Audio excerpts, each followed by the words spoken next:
Nous sommes et serons bien évidemment impactés par cette crise. Comment pourrions-nous ne pas l'être?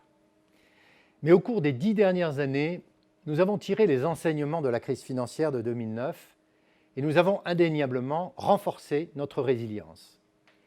Notre capacité à faire face à ce type de situation s'est accrue grâce à notre position plus forte sur certains marchés et à notre organisation mondiale en réseau. Quelles mesures donc ont été prises? Sur le plan humain ou industriel comme financier, les réactions ont été rapides, cohérentes et solidaires. Au-delà des programmes existants, plusieurs mesures supplémentaires ont été mises en place.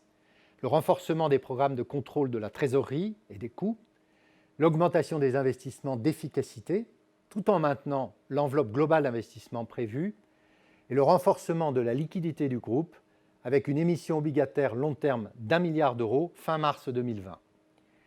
Toutes ces mesures ont permis de renforcer la solidité du groupe. Quel impact sur les marchés?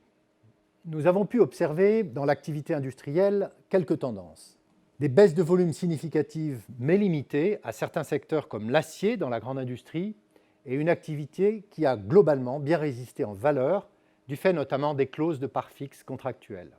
L'industriel marchand qui sert des clients de plus petite taille comme les artisans a été la branche la plus affectée. Pour autant, on constate en Chine que l'activité industrielle marchand est déjà revenue à plus de 80% de son niveau pré-crise. La branche électronique, tournée vers les semi-conducteurs et les écrans plats, a continué à fonctionner quasi normalement pendant le pic de l'épidémie. Bien entendu, l'activité santé est restée très forte jusqu'à aujourd'hui. L'activité ingénierie et construction a vu, quant à elle, son carnet de commandes baisser fortement et une partie de ses chantiers en cours s'arrêter du fait du départ de nombreux sous-traitants. Enfin, les marchés globaux et technologies ont pu maintenir un niveau de vente satisfaisant. Ces tendances ne se reflètent qu'en partie dans les ventes du premier trimestre qui sont en croissance de plus 1% et que Fabienne Lecorvaisier vient de vous présenter. Dans ce contexte, les prévisions demeurent difficiles car elles dépendent à la fois de la durée du confinement, de la rapidité de la reprise et des mesures de relance propres à chaque pays.